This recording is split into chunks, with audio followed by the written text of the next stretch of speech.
Peradaban dan etika adalah dua konsep umum sejagat yang penting untuk memahami dan menghayati dinamika sesebuah masyarakat. Kedua-dua konsep ini perlu ditelusuri dalam konteks susur masa pra-kolonial, kolonial dan pasca-kolonial.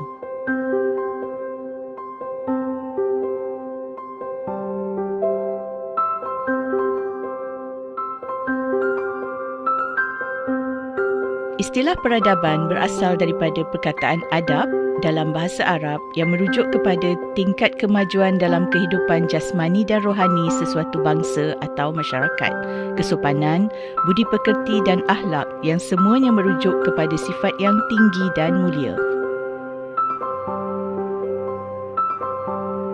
Menurut Al-Atas, peradaban adalah keadaan kehidupan insan yang bermasyarakat yang mencapai taraf kehalusan tata susila dan kebudayaan yang luhur bagi seluruh masyarakatnya. Ibn Khaldun yang hidup pada abad ke-14 Masihi menggunakan istilah umran dan hadarah bagi menerangkan maksud peradaban. Umran merujuk kepada kawasan tanah atau rumah yang didiami serta sekelompok manusia yang menetap dalam suasana makmur. Hadarah pula merujuk kepada suatu kawasan, bandar, kampung atau tanah yang diusahakan. Pada abad ke-19 Masihi, baru ditemui dalam bahasa Inggeris perkataan yang seerti dengan umran dan hadarah iaitu civilization.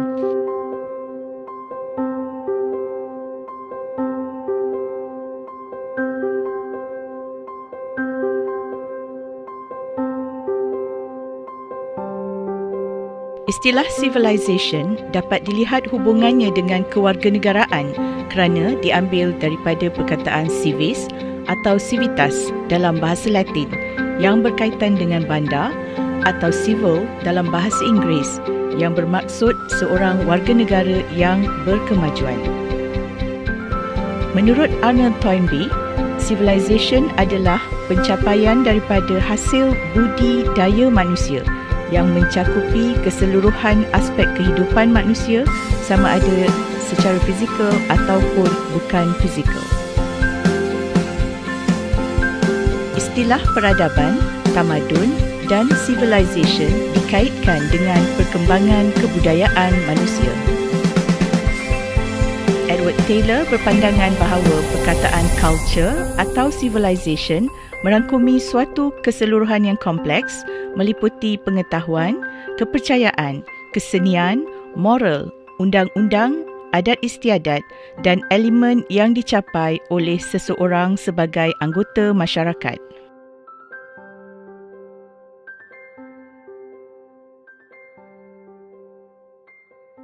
Dalam bahasa Melayu, istilah tamadun turut merujuk kepada peradaban dan kebudayaan.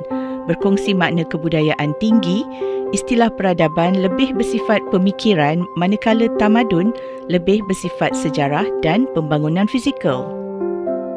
Ciri sesebuah peradaban: penempatan yang strategik, agama yang kompleks, jangka hayat kehidupan yang stabil, sistem organisasi dan institusi yang teratur, bahasa dengan sistem tulisan tersendiri, sistem undang-undang yang berwibawa, peningkatan daya kreatif, penciptaan berasaskan sains dan teknologi. Sejak sebelum pembentukan Malaysia, kawasan alam Melayu telah melalui sejarah peradaban yang panjang. Kedudukan strategik semenanjung Tanah Melayu dalam laluan perdagangan timur dan barat melahirkan kerajaan serta pelabuhan penting di mana peradaban majmuk bertemu dan bergaul. Pada zaman proto, telah wujud peradaban pribumi di alam Melayu dengan kewujudan kerajaan Melayu awal seperti Kerajaan Langkasuka, Kedah Tua, Gangga Negara, Citu, Loye dan Tantan. peradaban yang bermula di Melaka menjadi titik tolak kepada perkembangan peradaban Melayu yang berasaskan rumpun bangsa Melayu serta menggunakan bahasa rumpun Melayu Indonesia yang merupakan sebahagian daripada keluarga besar rumpun bahasa Austronesia. Peradaban Melayu menerima kemasukan pengaruh peradaban dari luar alam Melayu.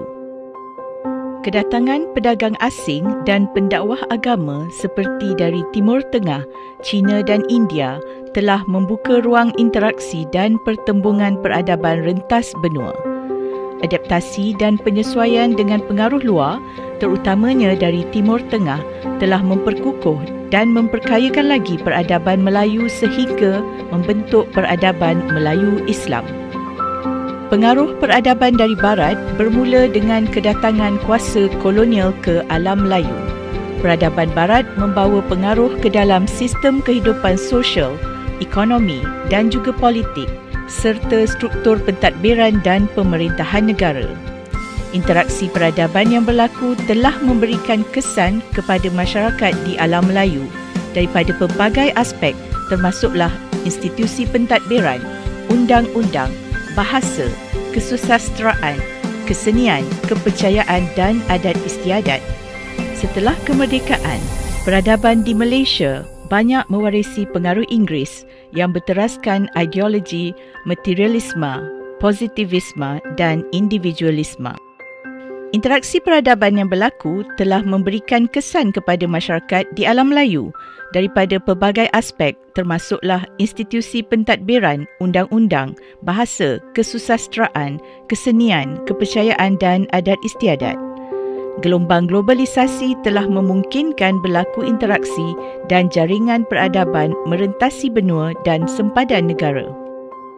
Akhirnya, konsep peradaban pasca kolonial yang bersifat kacukan global berlapis dengan peradaban Melayu Islam, peribumi, etnik Cina dan India Malaysia serta kacukan peradaban sedunia kontemporari hingga melahirkan kerencaman sosial dan masyarakat super diversity pada masa kini.